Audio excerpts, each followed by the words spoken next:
Now, a month-long election has concluded in Myanmar with the dominant pro-military party on course for landslide victory. ASEAN Chair Malaysia earlier said that it will not certify the vote, citing concerns over the lack of inclusive and free participation. Now, reports also cite many citizens in Myanmar as having rejected the polls, calling it a sham.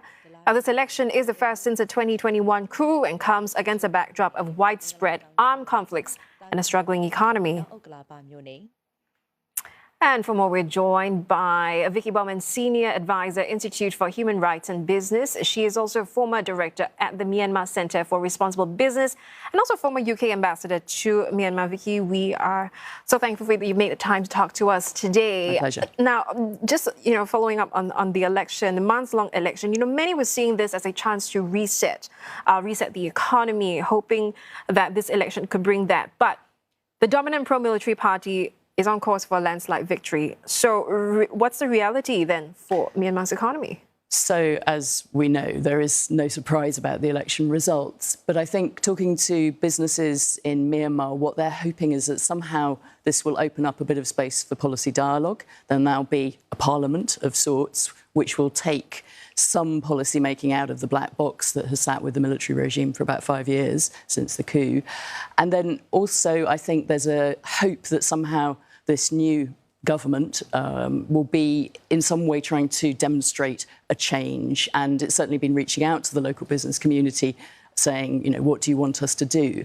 That said, none of this changes the underlying problems in Myanmar. Shortage of power, internet connectivity. In 2024, it was down 78% in terms of speeds, and it's continuing to decline.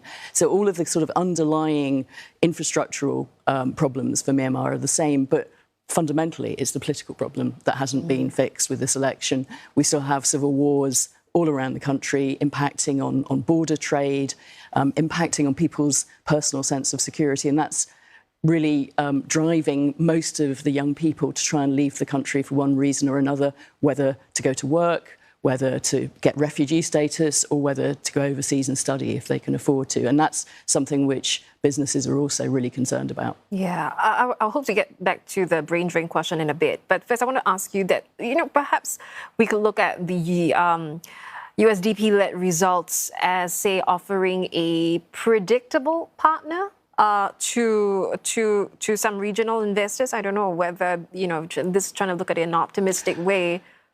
I mean, I think even now it is not totally predictable what's going to happen next, because we still don't know who the ultimate president of Myanmar will be. That will not be decided for the next couple of months. Obviously, it will be somebody from the military, obviously backed by the USDP and the military members of the new parliament.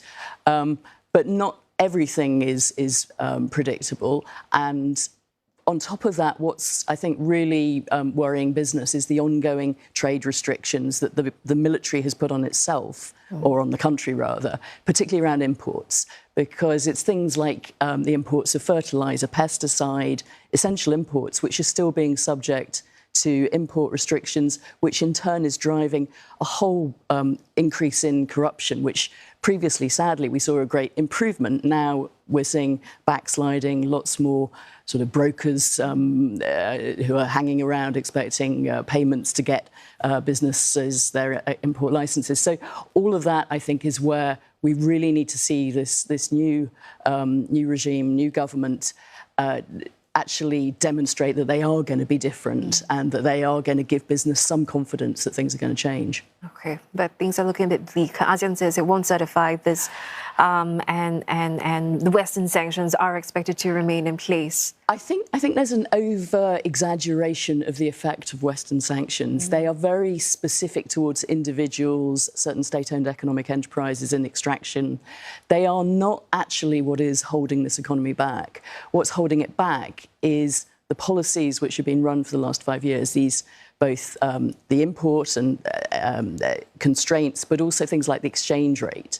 So again, another sign of confidence would be if there would be a unification and a return back to a managed float in the exchange rate. That's going to be something that will give local businesses at least some confidence, and ultimately perhaps foreign businesses as well. But right now, the world has changed. People are not really looking at Myanmar as a place that they want to invest because there is so much turmoil in the world.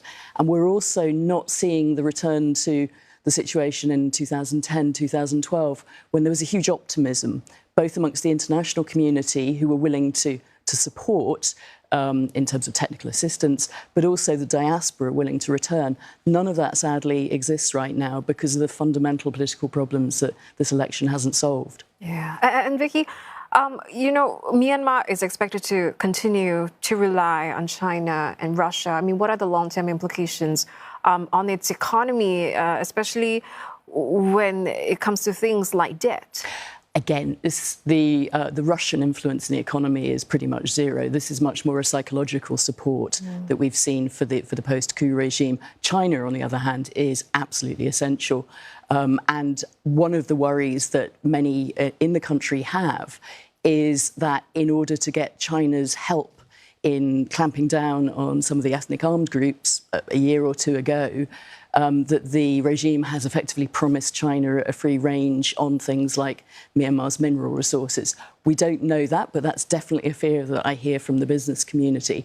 And we've seen over the years that many of the natural resources have been going out to China, whether it's been teak, whether it's been jade, and nowadays it's antimony, it's tin, it's light and heavy rare earths, all of which are going out at an incredibly low value and return to Myanmar and making big profits and giving China a big strategic position. So I think what's most important is that Myanmar works to maximise the value of those resources for the country and also ties that into a federal political settlement, because that's one of the key things that's still missing and we have no visibility about what that will look like. All right, Vicky, we appreciate your time and thank you for coming in to explain this to us. Vicky Bowman, there she is, former director at the Myanmar Centre for Responsible Business, as well as former UK ambassador to Myanmar.